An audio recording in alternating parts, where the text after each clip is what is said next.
but only like 7 of us actually play. The one that my soul is irreparably bound to until YouTube crashes and burns. Oh yeah, that game. Team Fortress 2 is actually a good game. Now that might be an ice-cold caveman tier take. I mean, after all, the one thing that binds the Team Fortress 2 community together is sweaty man abs, and calling Team Fortress 2 good is something that's basically just accepted fact in this circle. That's why we play the game, and not for any other weird perverse reasons, right guys? However, and I'm about to say something that is effectively heresy, Team Fortress 2 is not perfect. In fact, it's actually quite far from perfect, and I'm not just talking about bots, I'm not just talking about a couple of bad weapons, I'm talking about certain fundamental things with the way Team Fortress 2 designed its characters that I don't as much like anymore. And they're not gonna like me saying it, but I'm just gonna say it. Medic is not as good of a character design as we have been led to believe. He's really fun to play. He's great in 6s or in Highlander, where the team sizes are more limited. And limiting the healing is a fine idea, but the impact he has on the rest of the game's design, in my opinion, is almost exclusively negative. And oh hey, look, a laser pointer.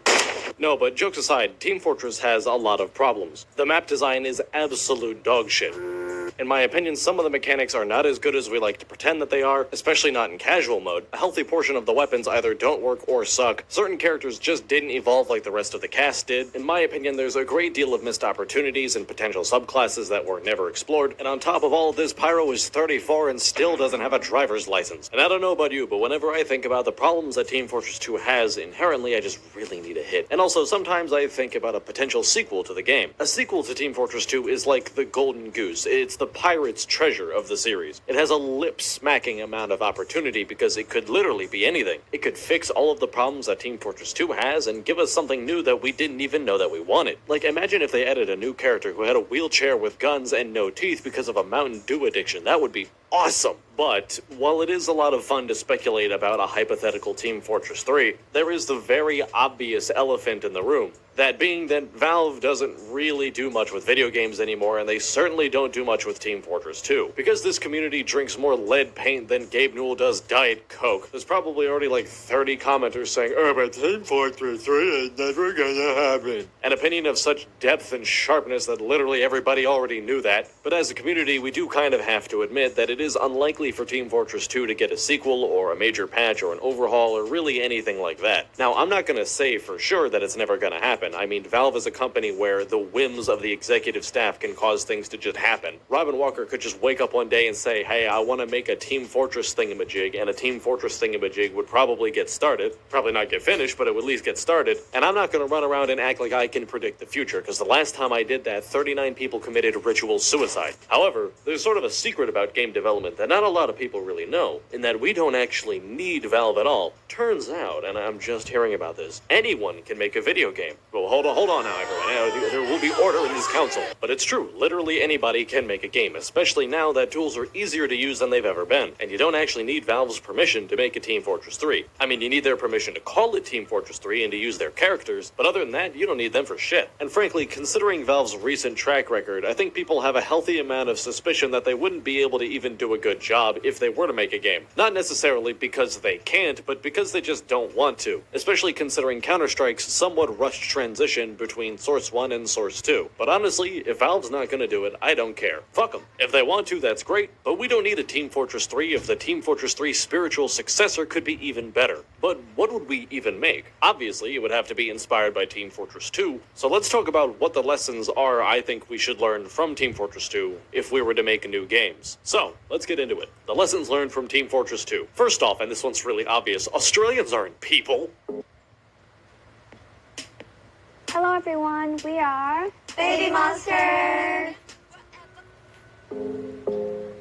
Now, this one here is pretty fucking obvious. I mean, there's like a billion fucking videos about the results of this topic. But one of my favorite things about Team Fortress 2 is that it didn't make new characters. It just invested into the ones it already had. Now, mind you, there's nothing wrong with having a lot of characters. Some of my favorite fighting games have a lot of characters, and those characters are really deep. However, when it comes to simplistic characters like the ones in Team Fortress 2, who only have like 3 weapons and not much else, I think only having a limited number and focusing on them and giving each one of them new, unique playstyles rather than trying to branch those off into their own characters is a better idea. It's smart to find the minimum viable product, or in this case, the lowest number of characters you can get your game to be fun with, and then to advance from there, which is what Team Fortress did. However, you do always have to take the bad with the good, and now some of you might not fully understand what I just said, and for the layman in the audience, what I mean is that there are a lot of playstyles in Team Fortress 2 that I think are either missing, or which Valve started in some form and then abandoned, which is rather annoying, and also a lot of weapons that are just kind of awkward and have no real identity, mostly because they're missing another piece. Throwing bricks at Traffic Scout and SMG Sniper were never a completed loadout, even though they have pieces already in the game, and these misbegotten loadouts showcase some of the downsides of this philosophy. However, most of the time it was fine. Most weapons in this game weren't really designed with a specific loadout in mind. They were generally just designed with an idea or a very general playstyle, or they were just trying to do something really interesting and cool. And for the most part, but it is close, Team Fortress 2 weapons worked out pretty well. Attaching these new unlocks onto existing characters was also a really good idea. It gives players a lot of different customization and allows them to have emergent playstyles or strategies, and giving them lots of possibilities to experiment with. Of course, the downsides are unintended bad interactions like the Scorch Shot and the Phlogiston, and the fact that when a game makes a new character, typically that character comes out like, complete.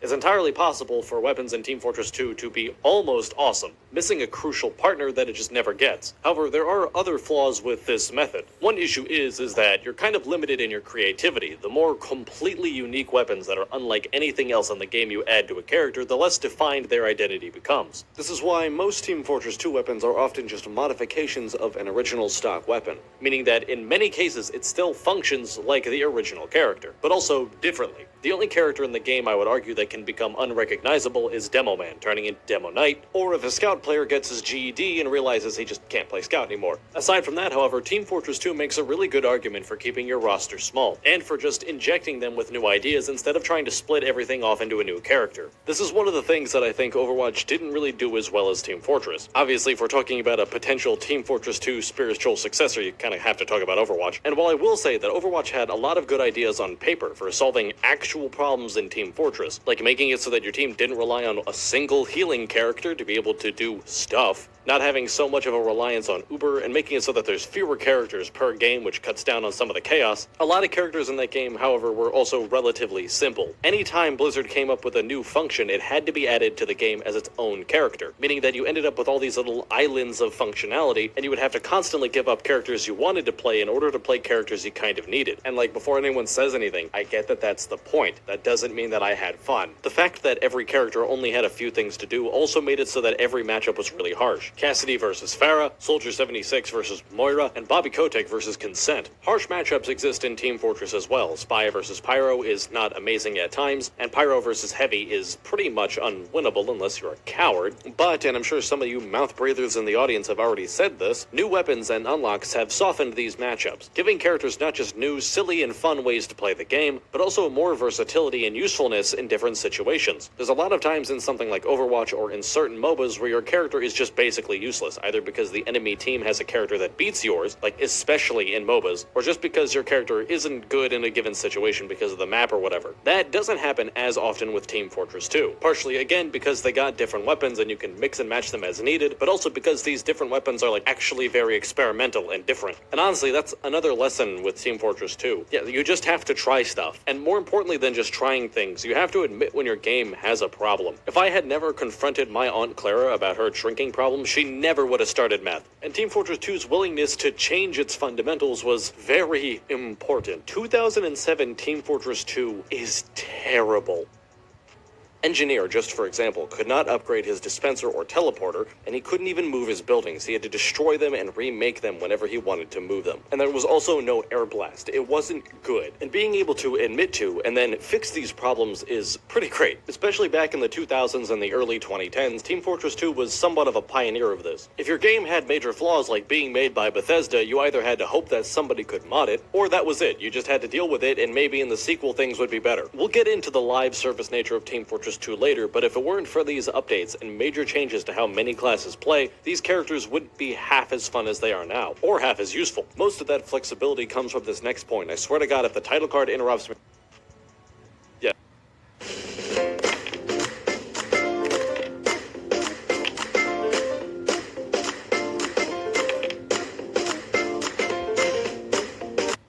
Yes, Yes, this is one of Team Fortress 2's best attributes in my opinion, its willingness to be both experimental and extreme with its designs. A lot of FPS games these days fill their arsenals up with just a bunch of different assault rifles that are all basically functionally the same thing, usually only differentiated by very minor differences